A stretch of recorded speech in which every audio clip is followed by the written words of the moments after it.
Once a mere colony of the Dutch Empire, had grown into a vibrant metropolis. The streets buzzed with a mix of cultures as merchants from around the world gathered to trade goods and ideas. The scent of spices and the sound of different languages filled the air, creating a tapestry of diversity that was both chaotic and harmonious. Lord Edward, a seasoned British diplomat, leaned in, his brow furrowed with concern. We cannot allow them to gain more influence in the East. Our dominance is at stake, he insisted, pointing at the map. Across from him, Countess Isabella, representing the Spanish Empire, nodded, her eyes sharp and calculating. Perhaps it's time we considered new alliances, she suggested, her voice smooth yet firm. The room fell silent as Kaiser Friedrich stepped forward, his presence commanding respect. Our vision for the future lies not in conflict, but cooperation, he declared, his voice resonating through the hall.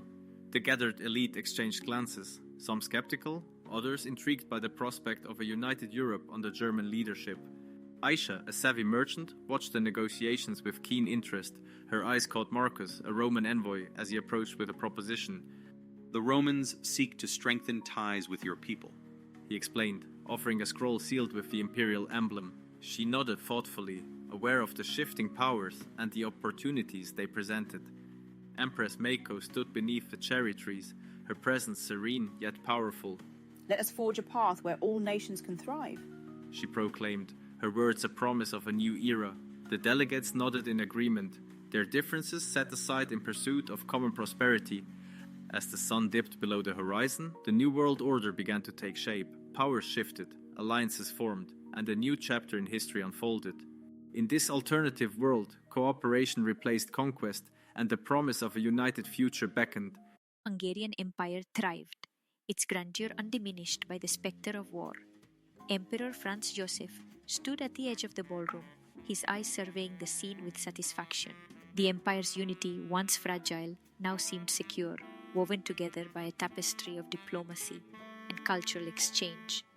Our future is as bright as these stars, he remarked to Countess Sophie, whose smile mirrored the empire's prosperity. Sultan Abdulhamid II, a figure of wisdom and resolve, presided over the meeting. His vision of a modern Ottoman Empire was taking shape, fueled by alliances and innovations. Our strength lies in unity and progress, he declared, his voice resonating through the chamber. Around him, advisors nodded, envisioning a future where the empire would not only endure but flourish, bridging east and west. Tsar Nicholas II watched as the city bustled with life, a testament to the enduring spirit of Tsarist Russia. Despite challenges, the empire remained steadfast, its people bound by tradition and newfound reforms.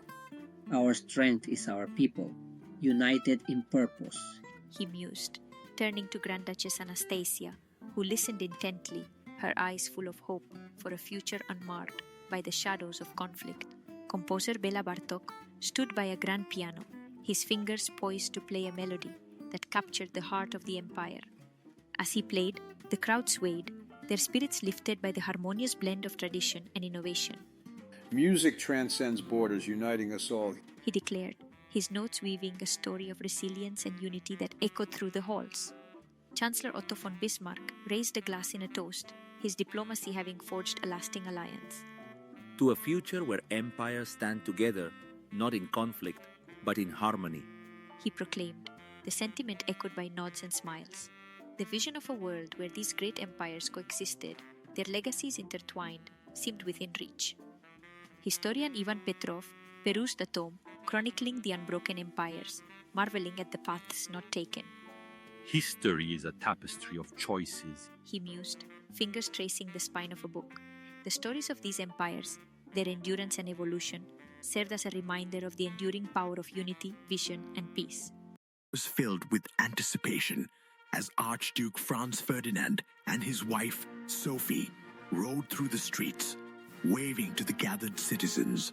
The sound of horses' hooves clattered on the cobblestones, accompanied by the occasional cheer. Suddenly, a commotion erupted from the sidelines as a young man stepped forward, pistol in hand.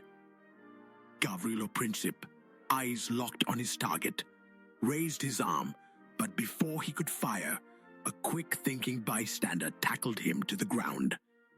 Sophie, stay close to me, Franz whispered, pulling her closer as chaos ensued around them. The crowd, now a sea of confusion, struggled to comprehend the thwarted assassination attempt.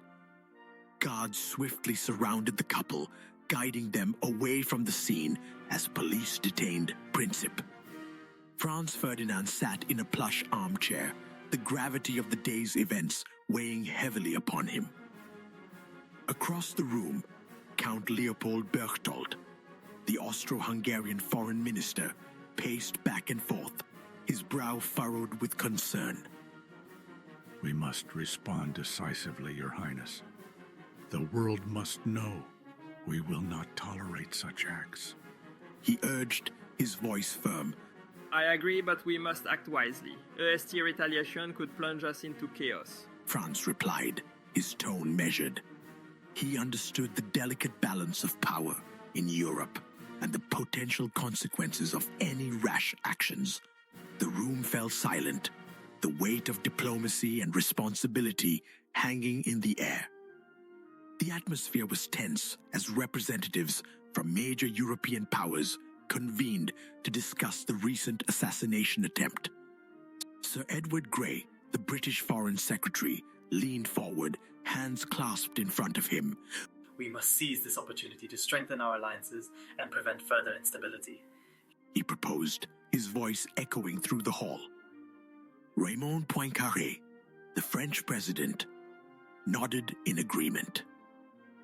We cannot allow a single act of violence to dictate the fate of nations, he asserted, glancing at the representatives from Austria-Hungary and Serbia. The tension gradually eased as discussions progressed, a shared commitment to peace emerging among the delegates. Franz Ferdinand strolled through the garden, his thoughts a whirlwind of what-ifs. The scent of blooming roses filled the air, a sharp contrast to the recent turmoil. Sophie joined him, her presence a calming influence. Today could have ended so differently, he mused, taking her hand. It is a reminder of how fragile peace can be, she replied softly. Together they walked in silence, contemplating the path ahead and the responsibilities that rested on their shoulders. Months had passed since the assassination attempt, and Europe stood on the brink of a new era. Franz Ferdinand had become a symbol of resilience and diplomacy. His efforts to maintain stability, garnering respect across the continent. Citizens filled the streets, celebrating the newfound peace and prosperity. We have a chance to build something lasting. Franz addressed a gathering of leaders, his voice carrying a message of hope. The room erupted in applause, the unity of purpose, a powerful force against the specter of war. Buzzed with energy as horse-drawn carriages clattered over cobblestones and steam engines puffed with determination. Elegant architecture lined the streets, and people moved with purpose, blissfully unaware of the looming shadow of war. A young historian, Sarah Thompson, stood amidst the crowd, her eyes tracing the grand facades, pondering the alternate paths history might have taken. Sarah imagined a world untouched by the scars of war. What if these empires never fell? She mused aloud, envisioning a Europe where borders remained static and peace reigned supreme. The prospect of undisturbed cultural exchanges and technological advancements filled her thoughts. Sarah found herself drawn to a grand library, its doors open and inviting. Inside, she wandered through rows of books, each a testament to knowledge and progress. Imagine the literature we might have had, the scientific discoveries unimpeded by war, she whispered, fingers brushing over leather-bound volumes. Sarah envisioned rural communities thriving, their traditions preserved and celebrated. A tapestry of cultures woven together, stronger and more vibrant, she thought, smiling at the harmony that filled her mind. The idea of a united Europe, undivided by conflict, took root in her heart. Sarah stepped outside, inspired by her reflections. She saw the potential for a future still malleable, where lessons from the past could guide a more peaceful world.